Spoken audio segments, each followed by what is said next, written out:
Hello dear students, welcome to Kataria pharmacy. So students, हम study कर रहे थे B pharma first semester inorganic chemistry. तो इनऑर्गेनिक केमिस्ट्री का हमारा सेकंड यूनिट चल रहा था। सेकंड यूनिट में आज का हमारा 9th लेक्चर होगा। इससे पहले हम 8 लेक्चर्स ऑलरेडी स्टडी कर चुके हैं। अगर आपने अभी तक नहीं देखे हैं तो वीडियो के डिस्क्रिप्शन में आपको प्लेलिस्ट मिल जाएगी। जो भी बाकी सब्जेक्ट हैं हमारे सब इस सेमेस्टर के, उनकी भी प्लेलिस्ट मिल जाएगी, तो आप सभी को देख सकते हैं। तो आज का हमारा टॉपिक होगा फिजियोलॉजिकल एसिड बेस बैलेंस। मतलब कि जो हमारी बॉडी होती है वो कैसे हमारे जो एसिड बेस होते हैं उनको मेंटेन करती है। कौन कौन से ऐसे सिस्टम्स हैं हमारी बॉडी के अंदर जिनका बहुत ही इंपॉर्टेंट रोल होता है इसको मेंटेन करने के लिए। कंप्लीट इसके अंदर स्टडी करेंगे, तो वीडियो में एंड तक बने रहना। अगर आप चैनल पे न्यू हैं तो चैनल को सब्सक्राइब ज़रूर कर लें और बेल आइकन को प्रेस कर दें, जिससे हमारी आने वाली न्यू वीडियो का नोटिफिकेशन आपको सबसे पहले मिल सके। तो स्टार्ट करते हैं। ये 9th लेक्चर होगा हमारा यूनिट सेकंड का। तो इसमें ये टॉपिक है। इसके बाद हम देखेंगे जो डेंटल प्रोडक्ट्स हैं, बहुत ही इंटरेस्टिंग टॉपिक है, तो उसको अच्छे से हम देखेंगे। पहले इसको कवर कर लेते हैं। फिजियोलॉजिकल एसिड बेस बैलेंस, तो मतलब कि आपको फिजियोलॉजी का तो मतलब समझ में आ ही गया होगा कि जो हमारा बॉडी सिस्टम है, बॉडी के अंदर जो सिस्टम है उनका मैकेनिज्म क्या होता है, मतलब वो कैसे वर्क करते हैं, उसको हम बेसिकली फिजियोलॉजी बोलते हैं। एसिड बेस बैलेंस मतलब जो हमारे बॉडी सिस्टम है वो कैसे एसिड बेस को बैलेंस करते हैं, कौन कौन सी मतलब क्या क्या उनकी पीएच होती है, कौन से जो फ्लूइड्स हैं जो एसिडिक होते हैं, कौन से बेसिक होते हैं, वो भी यहाँ पर हम देखेंगे। तो body fluid having balance quantity of acid and base, मतलब जो हमारे बॉडी के फ्लूइड हैं बेसिकली जो इनके अंदर एसिड और बेस प्रेजेंट है वो जिनकी जो क्वांटिटी है वो बैलेंस्ड होगी। And this quantity is maintain by a complex mechanism, और इस क्वांटिटी को बनाए रखने के लिए, इसको मेंटेन रखने के लिए एक लंबी प्रोसेस होती है हमारी बॉडी के अंदर। उसको बेसिकली हम एक नाम में बोले तो होम्योस्टेसिस हम उसको बोलते हैं। ह्यूमन एनाटॉमी एंड फिजियोलॉजी में आपने स्टडी किया हुआ होगा। मतलब जो होम्योस्टेसिस है उसके द्वारा हमारी जो बॉडी है वो बैलेंसिंग कंडीशन में होती है। तो जिससे क्या हमें जैसे हमारी बॉडी में कोई भी अनबैलेंसिंग होगी तो हमें डिजीज कोज होगा। तो इसको बैलेंस रखना बहुत ही जरूरी है। May be complex mechanism which mainly involve homeostasis because the biochemical reaction takes place at the specific pH.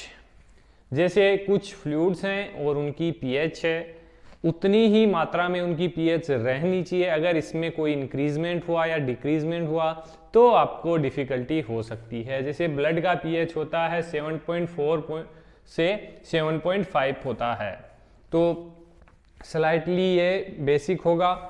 और जैसे यूरिन का पीएच है 4.4 से 8 पीएच होता है। इसका गैस्ट्रिक जूस है हमारा 1.5 से 3.5, मतलब ये एसिडिक होता है, स्ट्रॉन्ग एसिड होता है। बाइल देखिए 6 से 8.5 पीएच, सलाइवा देखिए 5.4 से 7.5, सीमन का देखिए पीएच 7.2 से 7.6। तो ये कुछ पॉइंट्स हैं, इनको आपको याद रखना है। 2 मार्क्स में आपको कोई भी एक पूछा जा सकता है किसी भी फ्लूइड का पीएच। ये रिमाइंड करने के लिए, आपको समझाने के लिए कि अगर इस पीएच में इंक्रीज हुआ या डिक्रीज हुआ, कुछ भी कंडीशन हुई, मतलब अनबैलेंसिंग हुई, तो आपकी बॉडी के अंदर जैसे ब्लड में अनबैलेंसिंग हुई है तो ब्लड रिलेटेड प्रॉब्लम्स देखने को मिलेगी। तो इनको मेंटेन रखना बहुत ही आवश्यक होता है। Major physiological acid base system, मतलब ऐसे सिस्टम जो बेसिकली एसिड और बेस के बैलेंस को बनाए रखते हैं, होम्योस्टेसिस बनाए रखते हैं। तो कौन कौन से हैं? सबसे बड़ा इंपॉर्टेंट रोल होता है हमारा रीनल सिस्टम का, रीनल रेगुलेशन। सेकंड है रेस्पिरेटरी मैकेनिज्म। इसके बाद बफर एक्शन, जैसे बफर डिफरेंट बफर्स हैं, bicarbonate buffer, bicarbonate buffer, phosphate buffer, protein buffers. तो फर्स्ट देख लेते हैं हम रीनल। तो रीनल से आप रिलेट कर सकते हैं जो हमारी किडनी होती है वो कैसे रेगुलेट करती है एसिड बेस बैलेंस को।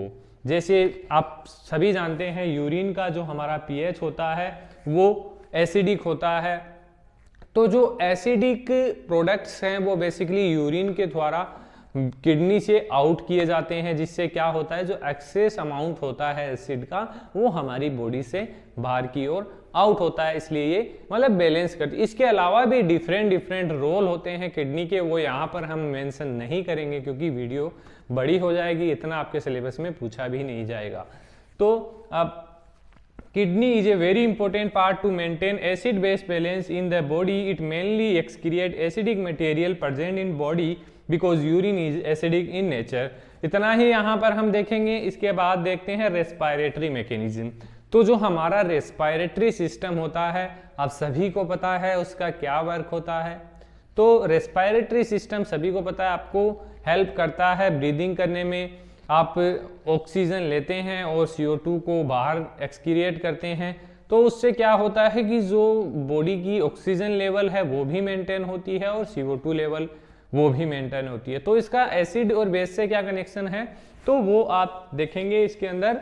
When CO2 accumulate combined with water, मतलब जो हमारी CO2 बॉडी के अंदर है ऑक्सीजन से बन रही है तो कंबाइंड होती है किसके साथ, वाटर के साथ, तो इट फॉर्म कार्बोनिक एसिड। क्या बनाती है ये, carbonic acid, which is further dissociate into, जो कार्बोनिक एसिड है वो किसमें डिसोशिएट हो जाता है H+ और HCO3 and increase the pH and causing acidosis. इससे क्या होता है, अगर कार्बन डाइऑक्साइड हमारी बॉडी के अंदर है तो वो क्या करेगी, कार्बोनिक एसिड बनाएगी वाटर के साथ मिलकर, देन इससे ये ब्रेक होगी H+ आयन और H3O में। तो जो H+ आयन है हमारा जो एसिडिक लेवल को इंक्रीज करेगा तो आपको एसिडोसिस कोज हो सकता है। इसलिए हमारा जो रेस्पिरेटरी सिस्टम है वो इसको मेंटेन रखता है।